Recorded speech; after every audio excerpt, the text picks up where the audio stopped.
Mes chers amis, dans la mission de Sainte Jeanne d'Arc, Don Rémy est la terre des préparations divines. On dit que les choses dépendent de la manière dont elles naissent. Quand on veut connaître quelqu'un, une première façon, c'est de voir quelles sont ses origines. Saint Matthieu commence l'évangile par la génération humaine de notre Seigneur. Il montre comment il descend de David, des rois, et puis finalement d'Abraham, d'Adam. Bref, notre Seigneur est vraiment de notre lignée, il est de notre race, il est vraiment l'un des nôtres. Et Saint Jean, lui, commence aussi par la généalogie, mais la généalogie divine. Jésus est fils de l'homme, mais il est aussi avant tout fils de Dieu. Fils de Dieu, fils de l'homme, vrai Dieu, vrai homme. Voilà ce que nous chantons dans le credo. Voilà ce qui définit notre Seigneur, vrai Dieu, vrai homme. Alors, pour Sainte Jeanne d'Arc aussi, c'est en nous penchant sur ses origines que nous allons avoir aussi ce volet humain et ce volet divin de sa mission. Sainte Jeanne d'Arc est fille de France, fille de Lorraine. Voilà le côté humain. Et puis, nous verrons aussi comment cela nous montre l'héritage qu'il y a à transmettre. Et puis, il y a ce volet divin, bien sûr, ce côté extraordinaire de sa mission, ces voix qui se sont manifestées quand même pendant plusieurs années, pendant 4 ans, à cette petite bergère.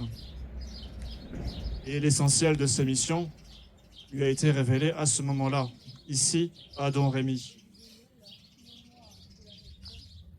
Et voyons maintenant de plus près, justement, c'est l'objet de cette mission. Car dans les interventions de Dieu, c'est des interventions extraordinaires dans l'histoire humaine.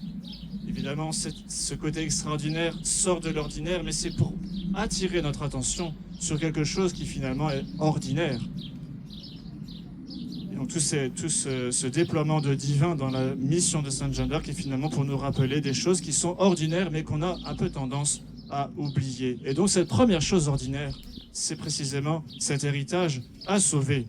C'est la douce France des vertus, comme on aimait à le dire au Moyen-Âge. La douce France. Ainsi en parlent les poètes à propos de la France au Moyen-Âge, en disant que la douceur de la France apaisait les cœurs et tempérait les mœurs. La douce France des vertus. Voilà aussi le point à retenir, c'est-à-dire de quelle vertu s'agit-il? Les poètes aussi aiment à en parler, à l'envie. La vaillance, l'honneur, c'est peut-être aussi ce point, l'honneur, quelque chose qui revient le plus souvent. La bonté, la loyauté. La loyauté, pour en voir une belle illustration, nous avons cette anecdote tirée de la vie de Saint Louis. Nous savons qu'il avait été captif des musulmans en Égypte et il pouvait être libéré, mais moyennant une rançon. Et Saint Louis a promis au sultan qu'il paierait la rançon quand il serait rentré en France. Donc il disait, laissez-moi partir et je vous enverrai la rançon. Et le sultan a accepté. Les proches du sultan lui ont dit, mais c'est de la folie, une fois qu'il sera parti, il ne va pas payer. Et le sultan a répondu, non, les Français ne mentent jamais. Voilà quel était le degré de franchise qui régnait, pas forcément partout, mais en tout cas, c'était la moyenne. En tout cas, c'est l'exemple qui avait été donné, même aux musulmans, par les Français en terre musulmane. Bref, ce sont les vertus que la chevalerie avait popularisées dans tout le peuple. Et il est intéressant de noter que au moment de la guerre de 100 ans, où la France est humiliée, les poètes parlent encore de la douce France, mais cette fois-ci pour montrer qu'elle est déchue de ses vertus parce qu'elle a péché. Et ils montrent bien que, et c'est quelque chose qui revient dans ces poèmes, qu'elle n'est pas avant tout victime des Anglais, mais que c'était plutôt le blasphème, la vie voluptueuse et la paresse qui avaient causé sa servitude. Et le remède en est précisément la pénitence, se tourner vers Dieu et s'amender. Donc revenir finalement à cette douce France des vertus. Voilà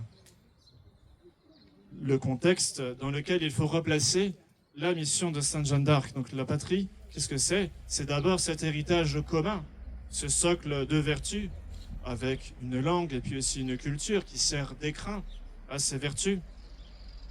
Et cet héritage, là aussi c'est important de le noter dans le cadre de la vie de Sainte Jeanne d'Arc, cet héritage se transmet d'abord dans la famille, à travers la famille.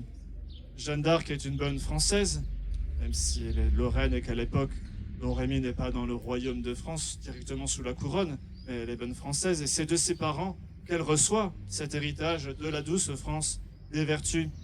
On disait d'elle aussi qu'elle était bonne chrétienne et catholique. Ça, c'est dans le procès de réhabilitation, on le voit. Elle était aussi une simple jeune fille qui partageait le sort commun d'une Lorraine du XVe siècle. Elle menait une vie pauvre, cachée, laborieuse. Quant à ses parents, ils étaient d'honnêtes cultivateurs, de bons catholiques. Tout ça, ce sont des témoignages de l'époque. C'était aussi une brave famille. Elle n'avait d'ailleurs, la petite Jeanne n'avait que très rarement quitté son village. On voit ici comment les Français, de façon générale, étaient ancrés dans leur terroir. Elle était enracinée dans son pays de Lorraine, et plus encore même à Domrémy. Quand elle est allée l'une ou l'autre fois à Neufchâteau, qui pourtant n'est pas bien loin, elle était contente de revenir à Domrémy où on était quand même bien mieux. Et là, que faisait-elle? Elle travaillait la charrue, elle faisait des travaux de femme aussi, filait la laine et allait à la moisson et s'occupait de besognes ménagères. On dit aussi qu'elle était bien instruite de sa foi chrétienne. Elle-même d'ailleurs a dit qu'elle avait reçu les rudiments de la foi, qu'elle avait sa formation de catéchisme, son Notre Père, son Je vous salue Marie, tout cela elle avait appris de sa mère. Elle était donc bien instruite de sa foi chrétienne, comme les autres filles de son âge. Qu'elle était aussi de bonnes mœurs et très pure, on l'appelait la pucelle pour cela, qu'elle était pieuse et se confessait régulièrement, tout en ayant bien sûr ses moments de distraction, on savait se détendre. Et les voix qui vont commencer à se manifester à Sainte Jeanne d'Arc vont aller d'abord dans ce sens-là, c'est-à-dire vont parfaire son éducation religieuse et morale. Et ça, c'est vraiment l'essentiel de cet héritage. Jeanne dit « Elle me conseillait de bien me conduire, de fréquenter l'église. » Et à partir de cet âge-là, à 13 ans, sa vie chrétienne va vraiment s'approfondir.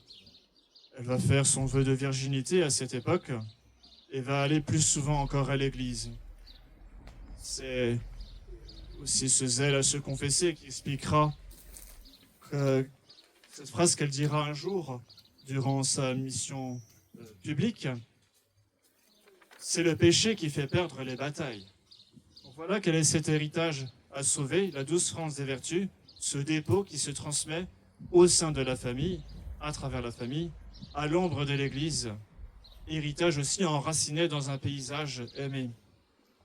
Mais ce n'est pas suffisant pour expliquer la mission de Sainte Jeanne d'Arc, parce qu'on pourrait objecter que l'Angleterre était chrétienne, elle était catholique. Et on pourrait concéder que cet héritage aurait pu se conserver, se transmettre, se sauver sous la couronne anglaise. Et pourtant, Sainte Jeanne d'Arc est envoyée pour bouter les Anglais hors de France. Ça, c'est déjà, dès qu'elle entend ses voix à Domrémy, qu'elle est envoyée pour cette mission. Pourquoi cela? Et ça, c'est le deuxième point, c'est que la France a une mission, elle a une vocation. Et cette vocation doit être sauvée. On a certes dit, pour expliquer l'intervention de Dieu à travers Sainte Jeanne d'Arc, que c'était pour sauver la France du protestantisme, mais ce n'est pas faux, parce qu'évidemment, si la France était devenue vassale de l'Angleterre, si c'était demeuré pendant un siècle, nous serions effectivement devenus protestants. Mais il y a plus que cela. Nous n'aurons pas une vue complète si nous ne regardons que ce point de la mission de Sainte Jeanne d'Arc. C'est que la vraie explication, c'est que la France a une mission, une vocation, et que donc Dieu veut l'existence de la France, Dieu veut qu'elle soit sauvée, Dieu veut qu'elle continue. Voici ce que disait Soloviev, ce grand penseur russe converti au catholicisme. L'idée d'une nation n'est pas celle qu'elle pense d'elle-même dans le temps, mais ce que Dieu pense sur elle dans l'éternité. Une parole très profonde. Si nous voulons savoir quelle est la mission de la France, il ne faut pas chercher cela chez les hommes, mais chez Dieu lui-même. Que pense le bon Dieu? Que nous disent ses représentants à ce sujet, au sujet de la France? D'abord, c'est que l'Église a mission de prêcher l'évangile à toutes les nations. Donc le bon Dieu aime les nations. Baptisez-les au nom du Père et du Fils et du Saint-Esprit. Donc il s'agit de baptiser, pas directement bien sûr les nations en tant que telles, ce sont les personnes qui sont baptisées, mais les nations doivent être elles aussi christianisées. Et toutes les nations sont conviées à entrer dans cette grande famille qu'est l'Église, à coopérer aussi au développement de la grande civilisation chrétienne, chacune selon ses forces et selon ses capacités. Donc chaque nation reçoit des talents pour coopérer à cette grande œuvre. Autrement dit, les nations ne sont pas pour elles-mêmes, mais elles sont au service de toute cette grande famille humaine à travers la Sainte Église qui est notre grande famille. Et donc, dans ce concert des nations, la France a ce rôle de fille aînée de l'Église qui est affirmé par les papes.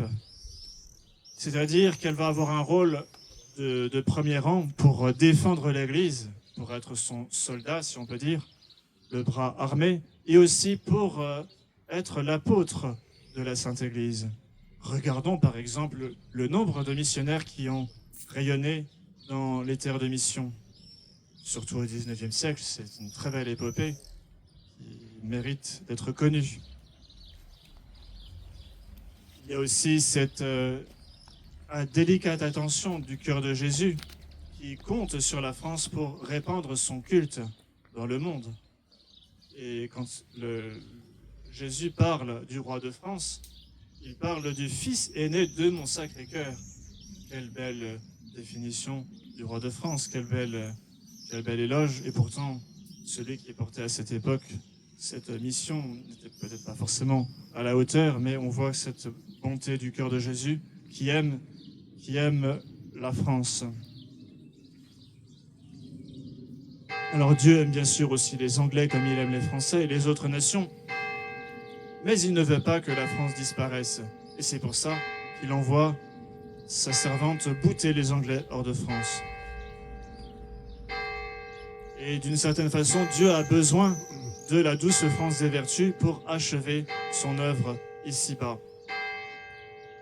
Mais maintenant, pour que cette mission, pour que la France accomplisse cette mission, il est important qu'elle reste à sa place, c'est-à-dire qu'il y a un ordre à établir et plus exactement à rétablir. Et ça, c'est la troisième chose, le troisième point. C'est que Sainte Jeanne d'Arc vient rétablir la vraie constitution de la France. Une des principales tâches de Sainte Jeanne d'Arc sera d'emmener le roi à Reims pour se faire sacrer. Vous remarquerez que lorsque Sainte Jeanne s'adresse au roi de France, à Charles VII, elle ne l'appelle pas roi avant le sacre. Elle parle du dauphin, gentil dauphin. Ce n'est qu'après le sacre que Sainte Jeanne d'Arc l'appelle roi. Parce qu'à ce moment-là, il a reçu l'investiture pour accomplir sa mission. Et c'est un peu tout cela que la France avait un peu oublié. Depuis Philippe Auguste, les rois avaient tendance à utiliser la religion pour des fins purement politiques. On pourrait résumer dans cette phrase, avec le pape si possible, contre lui si l'intérêt national le demande. Et on en voit un exemple assez célèbre avec Philippe le Bel. D'ailleurs, beaucoup de Français à l'époque de la guerre de 100 ans faisaient le lien entre les épisodes de Philippe le Bel, son attentat contre le pape, et puis la guerre de 100 ans.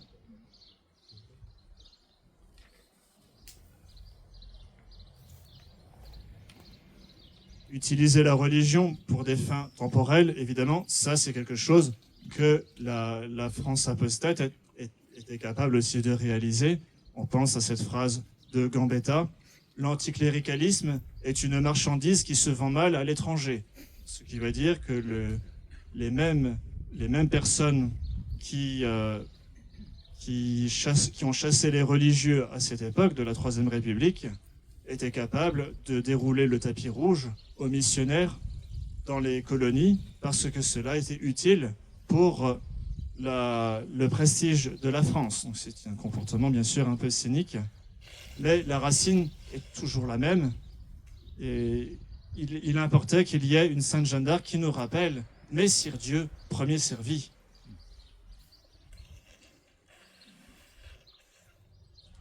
Voilà ce que les voix ont commandé à Sainte Jeanne d'Arc pendant qu'elle filait la laine et travaillait au champ. Elles l'ont pressée de sauver l'héritage de la France, de la douce France des vertus. Pour cela, elle devait bouter les Anglais hors de France, c'est-à-dire préserver le royaume de France en tant que tel, car il avait encore cette mission. Il a toujours une mission à remplir. Et enfin, les voix pressent Sainte Jeanne d'Arc de faire sacrer le dauphin à Reims et qu'il fasse allégeance à Jésus-Christ, roi de France, Messire Dieu, premier servi. À nous maintenant de tirer les leçons de tout cela. La première leçon, je pense, c'est de bien réaliser que la France, la vraie France, eh bien, c'est vous. Ce sont les familles chrétiennes. C'est à travers ce sanctuaire de la famille chrétienne que se transmet cet héritage. On ne peut pas dire que la France des droits de l'homme soit la vraie France. Cet héritage corrompu des droits de l'homme, c'est une marchandise avariée qui est mélangée à cet héritage à la fois divin et humain qui nous avait été transmis pendant des siècles. Et donc bien sûr, cela n'est pas la vraie France. C'est vraiment à travers la famille que se fait cette transmission. Donc c'est un encouragement pour chacun d'entre nous, pour chacune des familles ici présentes et pour toutes les familles catholiques.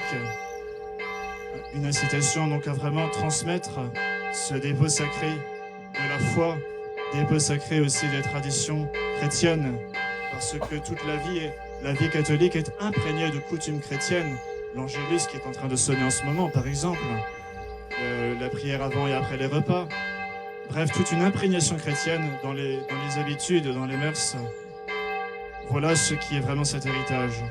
Et quand on dit qu'il y a grande pitié dans le royaume de France, c'est d'abord parce que tout cet héritage n'est plus transmis. Il y a une rupture de transmission pour beaucoup, même si aujourd'hui, beaucoup voient dans l'identité chrétienne ce qui est l'identité profonde de la France et donc se tournent vers ce phare, même si eux-mêmes n'ont pas forcément reçu.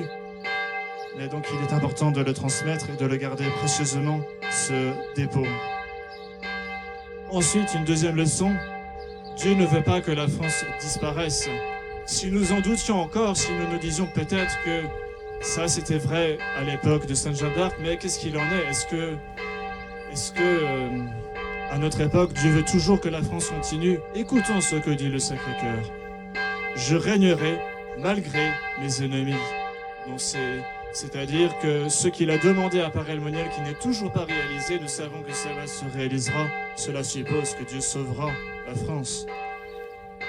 Alors c'est vrai que nous sommes par nous-mêmes, à notre pauvre petite échelle, impuissants à endiguer le mal. Bien sûr, nous ne sommes pas grand-chose. Mais ce que nous pouvons, c'est élever vers le ciel nos prières, nos supplications, comme au XVe siècle.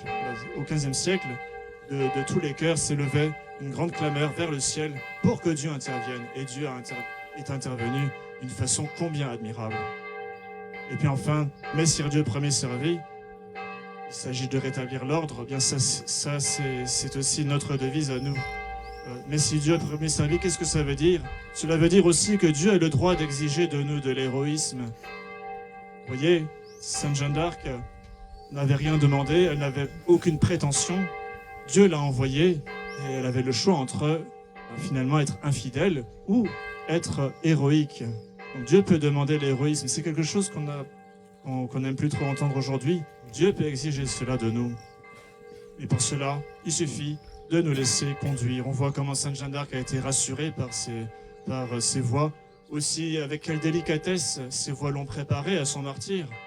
Elles ne le lui ont pas tout dit tout de suite, de façon claire, parce ce n'est vraiment que sur le bûcher qu'elle a compris que ses voix ne l'avaient pas trompée lorsqu'elle lui avait dit qu'elle aurait une grande victoire, mais elle n'avait pas compris exactement quelle était cette victoire. Les propos étaient un peu voilés. D'un côté, les voix l'encourageaient à être patiente. D'un autre côté, qu'il y aurait une grande victoire. Elle ne comprenait pas. C'est une fois qu'elle était sur le bûcher qu'elle a compris. Non, mes voix ne m'avaient pas trompé. Alors nous aussi, nous nous laisserons conduire et nous écouterons ces leçons de patience. Parce que de toute façon, pour Dieu, 1000 ans sont comme un jour. Donc, pour nous, cela semble très long. Mais pour Dieu, cela est très court. Et quand nous serons au ciel, bien sûr, avec la grâce de Dieu, nous verrons combien tout cela, finalement, était peu de choses. Pourvu que nous nous laissons conduire par la grâce de Dieu, nous ferons son œuvre à notre pauvre petite place, afin que la France soit sauvée, qu'elle revienne à son Dieu, au nom du Père et du Fils et du Saint-Esprit. Ainsi soit-il.